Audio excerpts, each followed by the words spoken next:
इस वीडियो की स्टार्ट एक कोट से करते हैं। In international relations there are no permanent allies और permanent enemies, only permanent interest. और जियोपॉलिटिक्स में ये पॉलिसी नई तो बिल्कुल भी नहीं है। हर कंट्री के लिए उसका इंटरेस्ट ही सबसे ऊपर होना भी चाहिए और आजकल हर कंट्री ऐसा करती भी है।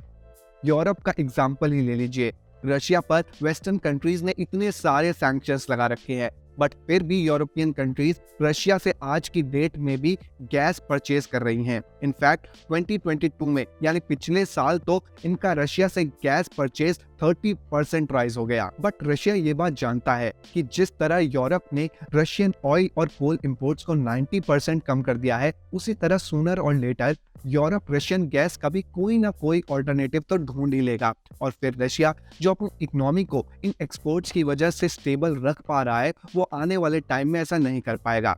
इसीलिए रशिया आज की डेट में इंडिया, चाइना, ईरान और टर्की जैसे देशों के साथ अपनी ट्रेडिंग एक्टिविटीज को बढ़ा रहा है। हाल ये है कि चाइना आज की डेट में रशियन ऑयल का सबसे बड़ा इंपोर्टर बन गया है। इंडिया भी रशियन ऑयल को रिकॉर्ड वॉल्यूम्स में परचेज कर रहा है। यूक्रेन रशिया वॉर से पहले जहां इंडिया अपने क्रूड ऑयल का सिर्फ 1% ही रशिया से इंपोर्ट करता था, तो आज की डेट में इंडिया 40% क्रूड ऑयल अकेले रशिया से ही इंपोर्ट कर रहा है, बिकॉज रशिया इतने चीप रेट्स में ऑयल सेल कर रहा है।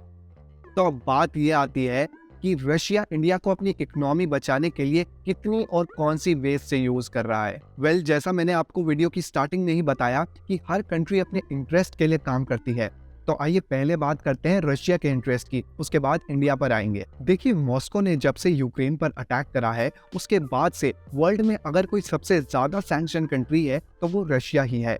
इस वॉर की वजह से रशिया ने अपने सबसे बड़े ट्रेडिंग पार्टनर्स को तो खोया ही, बट जो सारी की सारी वेस्टर्न कंपनीज रशिया में अपना बिजनेस कर रही थी, वो भी वहां से चली गई हैं।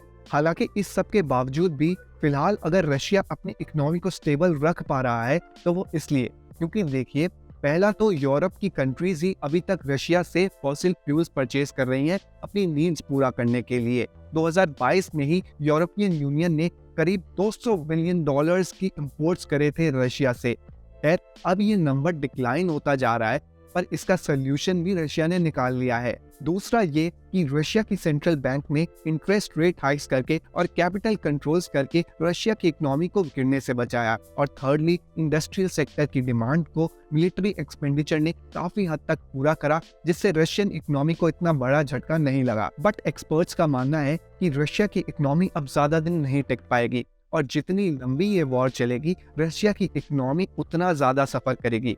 और ये बात कहीं ना कहीं शायद रशिया भी जानता है, इसीलिए वो इंडिया और चाइना जैसी ह्यूज डिमांड वाली कंट्रीज का सपोर्ट लेना चाहता है अपनी इकोनॉमी को बचाने के लिए। चीप रेट्स में ऑयल को एक्सपोर्ट करके रशिया न केवल कंपटीशन को खत्म कर रहा है, बट इंडिया और चाइना को धीरे धीरे डिपेंडेंट बनाता जा रहा है अपने ऊपर क्रूड ऑयल के लिए। आज की डेट में इंडिया अपना 1/3 क्रूड ऑयल रशिया से परचेज करती है और चाइना तो रशिया का बिगेस्ट ऑयल इंपोर्टर है। सिर्फ फॉसिल फ्यूल्स ही नहीं, रशिया इंडिया का बिगेस्ट आर्म सप्लायर भी है और रशिया के टोटल डिफेंस एक्सपोर्ट्स में 20% एक्सपोर्ट्स तो वो इंडिया को ही करता है।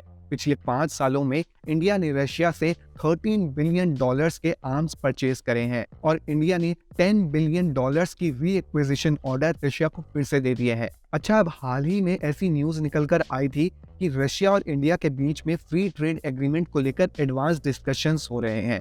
अगर इंडिया और रशिया के बीच में आज की डेट में फ्री ट्रेड एग्रीमेंट हो जाता है, तो इससे कई सारे ट्रेडिंग बैरियर्स जो हैं वो एलिमिनेट हो जाएंगे और कई रशियन कंपनीज खुलकर इंडिया में इन्वेस्ट कर पाएंगी और कई इंडियन कंपनीज रशिया में खुलकर इन्वेस्ट कर पाएंगी। इस फ्री ट्रेड एग्रीमेंट की वजह से इंडिया को तो फायदा होगा ही, बट रशिया को भी इससे इकोनॉमिक ग्रोथ और जॉब ग्रोथ देखने को मिलेगी। जिन अमेरिकन कंपनीज के जाने की वजह से रशियन मार्केट में एक वॉइड क्रिएट हुआ था, वो इंडियन कंपनीज फिल कर सकती हैं। आज की डेट में रशिया इंडिया का 4th बिगेस्ट ट्रेड पार्टनर बन चुका है।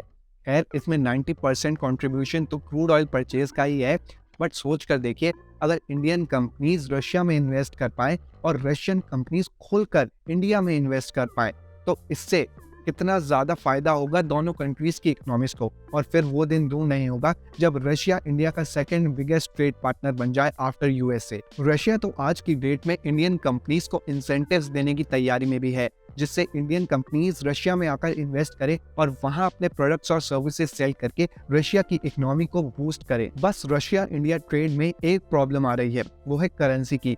रशिया और इंडिया ये डिस्कशंस कर रहे हैं कि उनकी ट्रेडिंग करेंसी क्या रहेगी।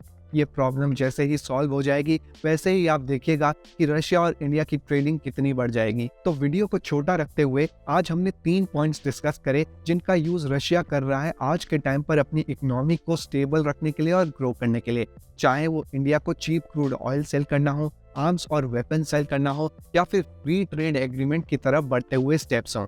और इसीलिए आज के टाइम पर इंडिया रशिया के लिए इतना इम्पोर्टेंट है। सिमिलरली इंडियन गवर्नमेंट भी ये सब कुछ समझती है और फिर भी रशिया का साथ देती है। वो इसलिए क्योंकि इसमें उन्हें कोई नुकसान ही नहीं दिखता। इनफैक्ट ट्रेड वर्क ही ऐसे करती है। इंडिया को चीप रशियन ऑयल मिल रहा है और इंडियन गवर्नमेंट ये रशियन ऑयल परचेज करके सिर्फ 1 साल के अंदर ही 3.6 बिलियन US डॉलर्स बचा लेती है। तो ये डील इंडिया के लिए क्यों ही बुरी है? देखिए, इंडिया हो या चाइना हो, ये ऐसी कंट्रीज है जिन्हें क्रूड ऑयल के लिए डिपेंडेंट रहना ही पड़ेगा। और अगर इन्हें चीप रेट्स पर रशियन क्रूड ऑयल मिल रहा है तो ये तो सोने पर सुहागा है। At the end every country wants to safeguard its own interest. और जब यूरोपियन कंट्रीज जिन्होंने खुद रशिया पे कई सारे सैंक्शंस लगा रखे हैं वो आज तक रशिया से ही गैस परचेज कर रही हैं, तो फिर इंडिया क्यों ना करे? इंडिया को भी तो अपना इंटरेस्ट देखने का हक है। With that said, I hope आपको कुछ क्लैरिटी आई होगी कि how Russia is using India और China to save its economy. अगर आपको ये वीडियो अच्छी लगी और आप आगे भी इस चैनल पर जियो पॉलिटिक्स रिलेटेड वीडियोस देखना चाहते हैं तो please consider subscribing our channel trust. Meet you in the next video. Until then, tata, bye bye.